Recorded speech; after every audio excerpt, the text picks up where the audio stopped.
Welcome, friends, to another edition of Economic Update, a weekly program devoted to the economic dimensions of our lives: jobs, debts, income, those for ourselves, those coming down the road, and those facing our children in the years ahead. I'm your host, Richard Wolff. I've been a professor of economics all my adult life, and I hope that has prepared me well to present to you an economic analysis of what's been going on, particularly over the last week. Well, many of our thoughts and fears have been galvanized in recent days by the horrific events in Las Vegas. So it seemed fitting to begin this show by talking about an economic dimension of all of that you may not have thought about and that the media coverage has not dealt with. Over 500 people injured, hundreds of them being treated in the network of hospitals in Clark County, which is the county where Las Vegas is located. But here's an economic dimension that makes a horrible story worse. We don't have universal health care in the United States, as you all know. And therefore, what's already beginning to happen is that the victims of this tragedy are already being confronted with bills from the county hospitals that have treated them, so that in addition to the trauma, in addition to the wound, they have that peculiar American addition, which is economic anxiety on top of everything else. So grievous is it that the Clark County Commission Chair, Steve Sisolak, has set up a GoFundMe account begging for charity to help defray some of the economic costs that are being imposed on the victims of this tragedy, random victims shot, because we don't have a national health insurance the way every other advanced industrial country does. Something to think about. I want to turn next to the question of tax reform, because that is what's on the agenda for the Congress. That's what's in the media every day, and I'm going to be talking about it repeatedly. And I'm going to take different parts of what's being proposed by the Trump and GOP administration that is trying to push this through the Congress. What I want to deal with today is one particular part, and that part has to do with so-called bringing the profits home. This has to be explained because it is as outrageous as anything I ever report on. Here's the story. Big corporations got the laws changed some years ago to enable them to do the following. If you can show that the profits you've earned as a big company, and I'm talking General Motors, General Electric, Apple, Google, you name it, big American corporations based in the United States. If you can show that you've earned profits abroad, which, as I'll tell you in a minute, is easy to do, you don't have to pay the 35% profits income tax that are required of all corporations working in the United States. So, for example, if you're a company that has a subsidiary, say in Ireland, you sell what you normally do, but you don't sell it, say, to somebody in Ohio or somebody in Nigeria, it doesn't matter, directly from your headquarters in New York. Here's what you do.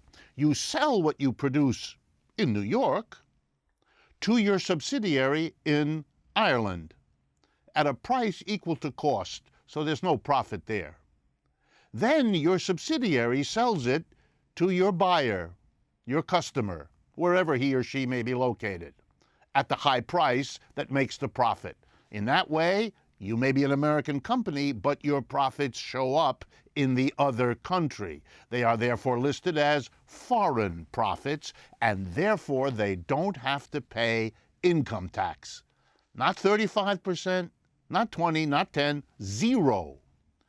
Companies have been doing this for years. That's called tax evasion. Is it legal? Yes, it is, because the company is doing it and others like them were able to get the law to read like that. Year after year, they avoid taxes, and therefore the government doesn't have the money to provide the services we all need. And therefore the government comes after us for more taxes to compensate the government for the taxes it can't raise on some of the biggest corporations in the world. Apple currently is listed as the #1 corporation, which has, are you ready, hundreds of billions of dollars in profits sitting overseas on which they have paid 0 taxes. Does the government of the United States go after them for manipulating so the profits show up over there? No. Does the government go after them for using this as a tax evasion mechanism? No. Has the government made consistent efforts to change this law so it can get the taxes from these large corporations? No. But here's what Trump and the GOP propose. Bring the profits home now, you big companies, and we'll give you a break. We'll only charge you, this is what Gary Cohn, the advisor to Mr. Trump, said this last week, we'll give you just 10%. Not 35, 10. You know what this is? This is a reward offered by the United States government to the corporations that have successfully evaded their share of taxes for years. And as if that weren't bad enough, we've been here before. Back in 2004, we did this the first time. We gave them a break. They could bring the money home. They got a lower tax rate. Did it lead to the jobs we would have when the profits came home? No, it didn't. And it isn't going to do it this time either. Why not? Because even though the profits are abroad, companies can use those profits to make money, which they do. It doesn't sit in a bank account. It's used to do whatever it's profitable for that company to do from Ireland or from wherever the profits are stashed. So it has no effect bringing it home. It just was a tax avoidance mechanism, and we're now going to reward these companies for doing that by giving them an even lower rate than they themselves expected. And guess what? If it's only for a year, which is what's being proposed, what is the message you're sending to corporations? As soon as this year is over, start doing it again.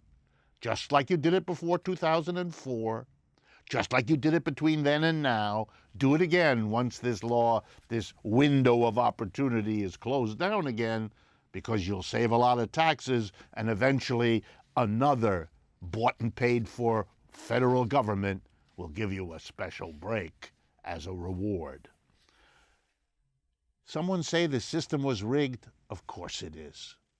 And please understand that when major corporations stash, and by the way, the current estimate is over $2 trillion of money, profits earned by American companies stashed abroad.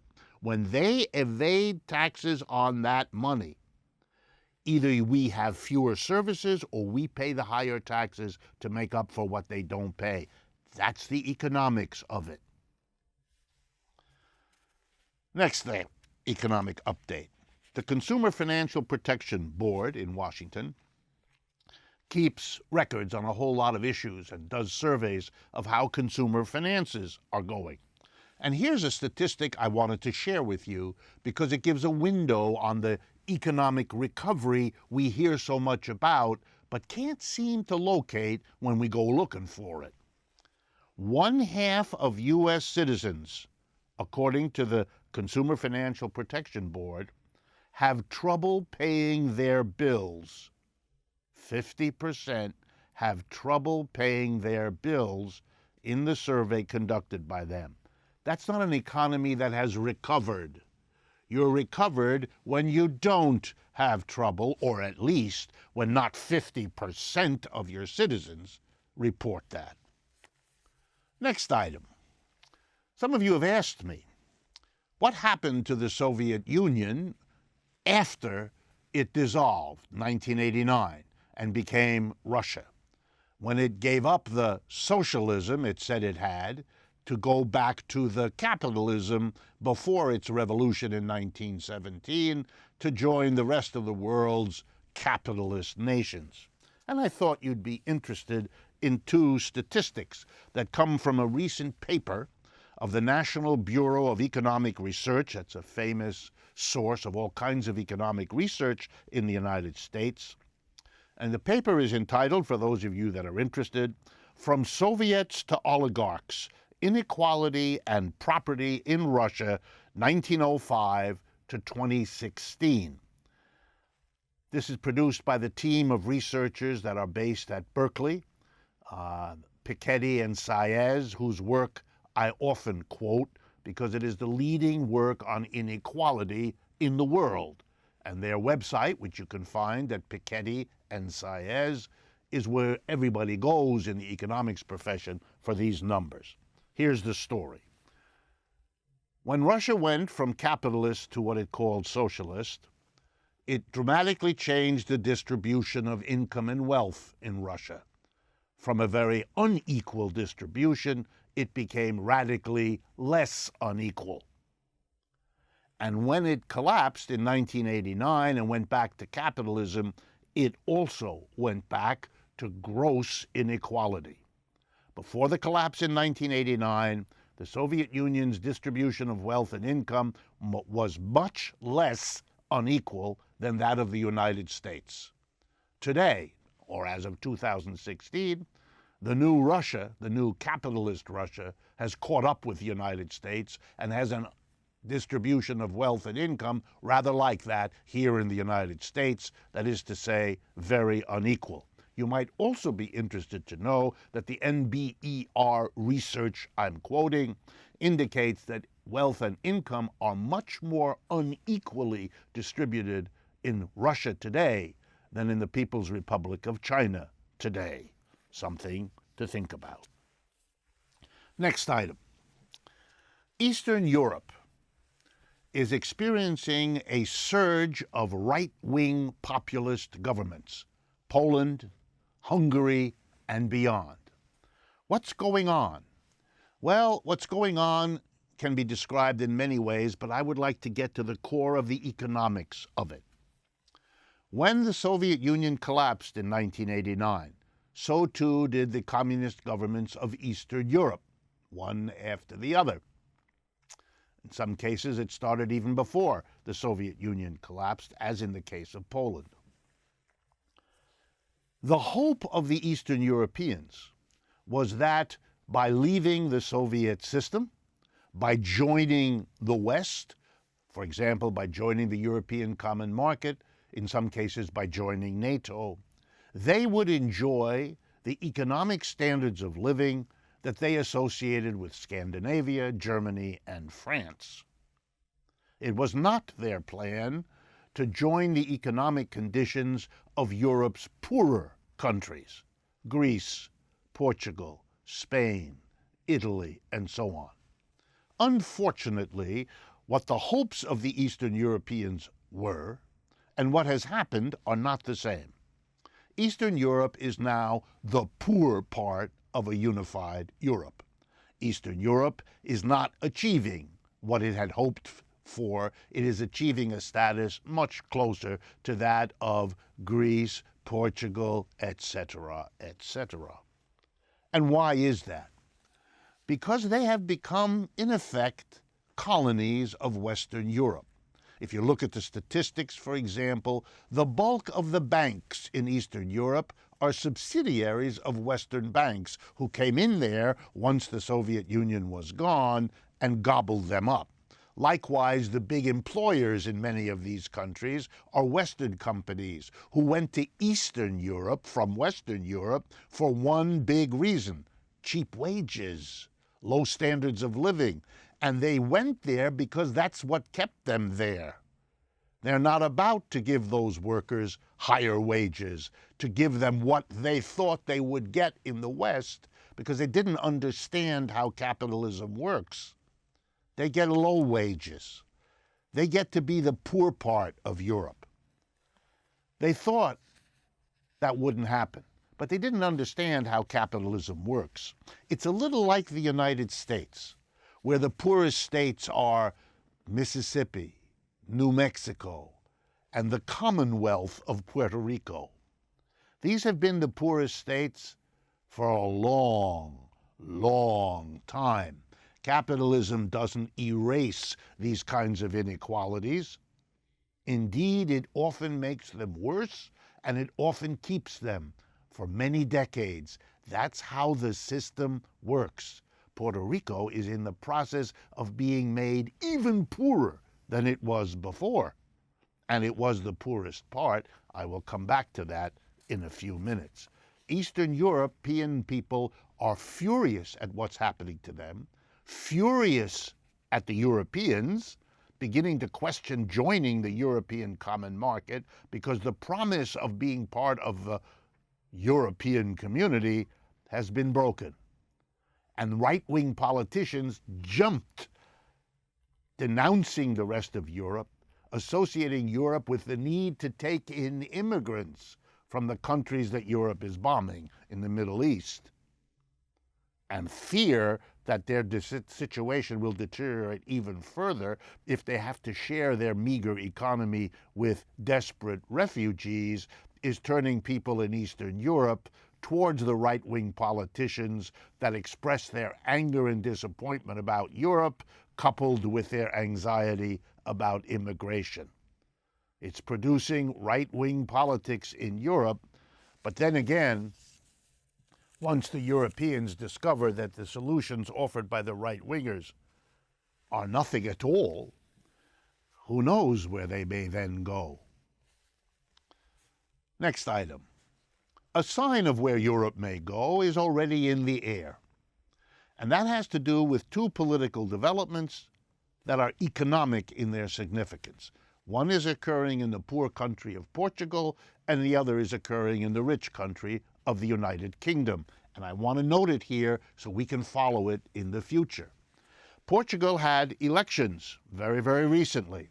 And in those elections, the governing alliance in Portugal, which had won the national elections in 2015, followed up by sweeping the municipal elections in Portugal at the end of September, or the first day of October, excuse me. The government of Portugal is unique in Europe because it's clearly committed against austerity. It is not going to hurt the mass of people to get out of the economic crisis since 2008.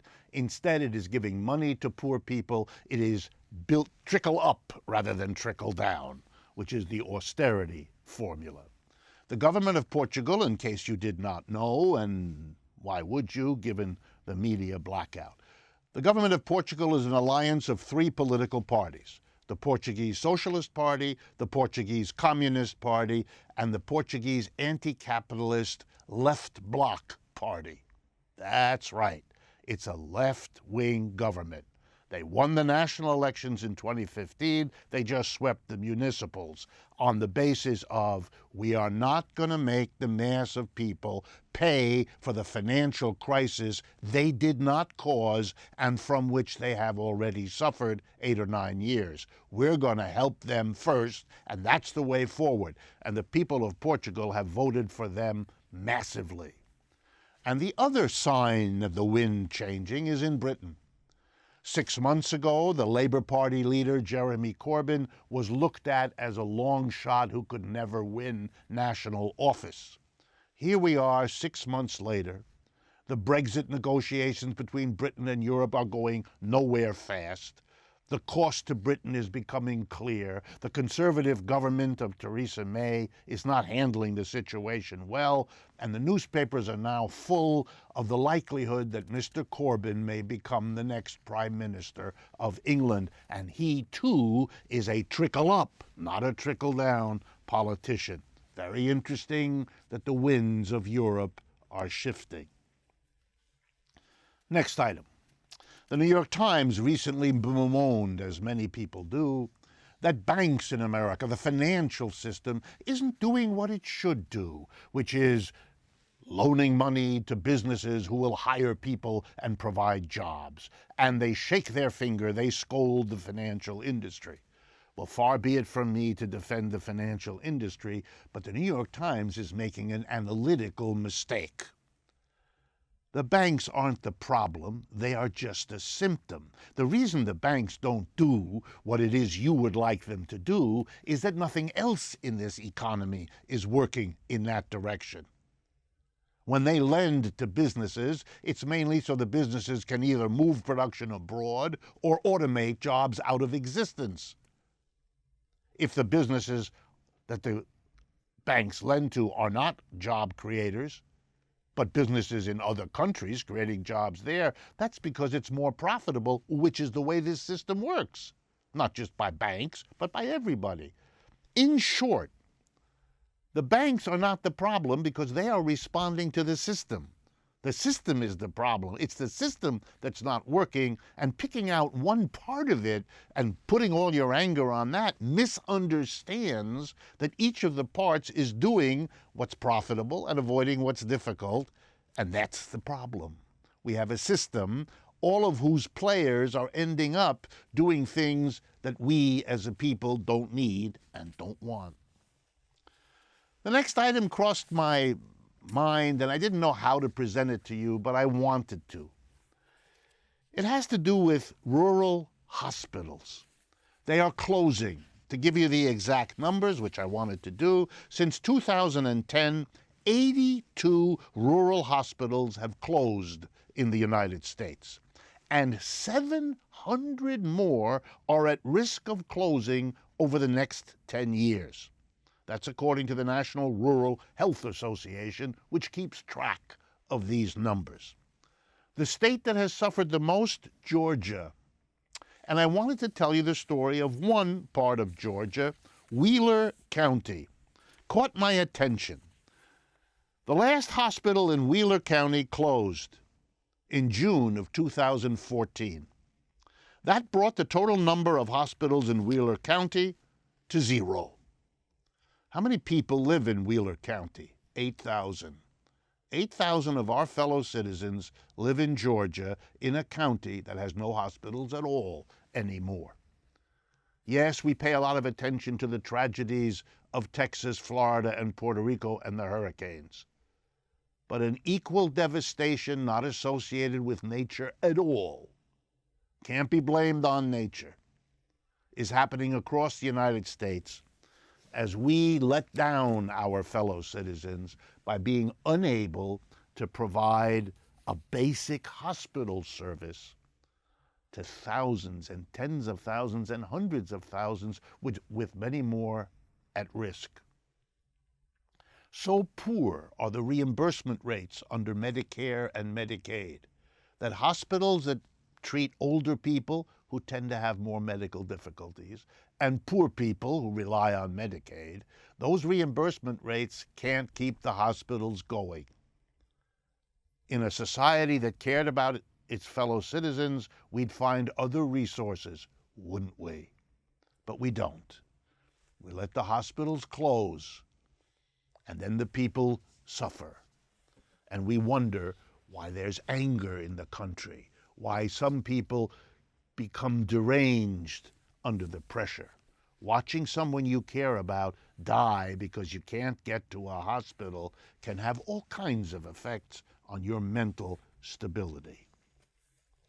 Puerto Rico.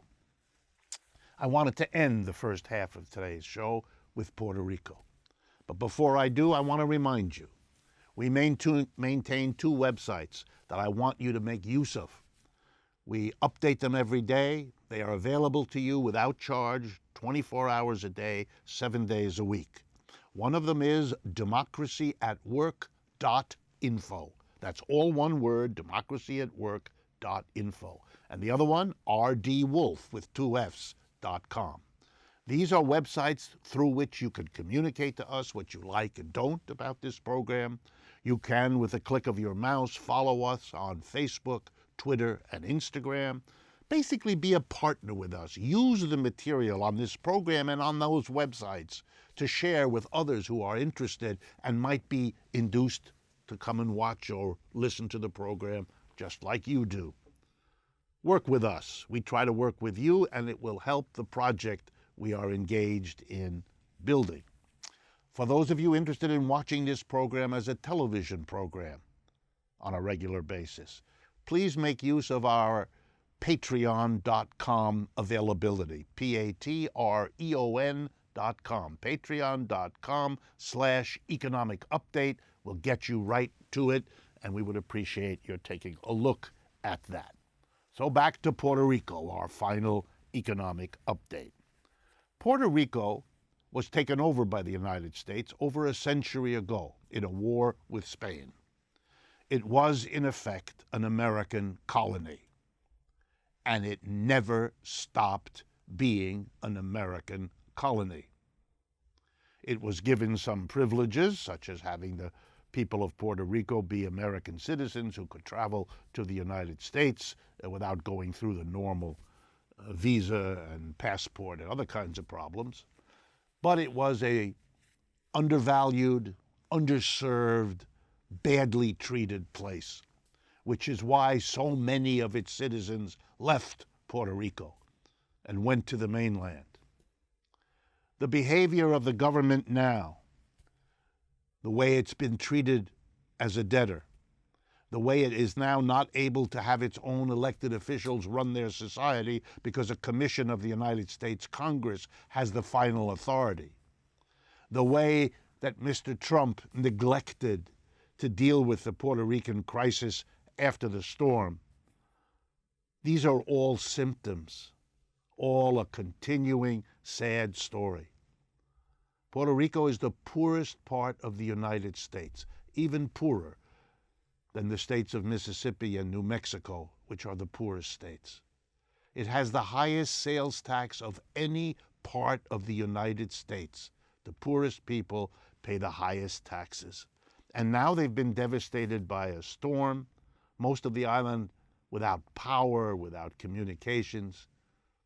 You know, you can tell the moral and economic fiber of a society by how it treats those who suffer the most and who have the least. And by that standard, the way we treat the colony, which is the truth of what it is, of Puerto Rico, isn't any better than the way all the rest of the colonies of the world were treated, which is why they rose up and refused to continue to be colonies a short while ago. It's worth thinking about. The inequality that makes Puerto Rico poor is being worsened now by the storm and the response, and that's on us. We've come to the end of the first half of Economic Update. Thank you very much for staying with us. After a short interlude, we will be right back.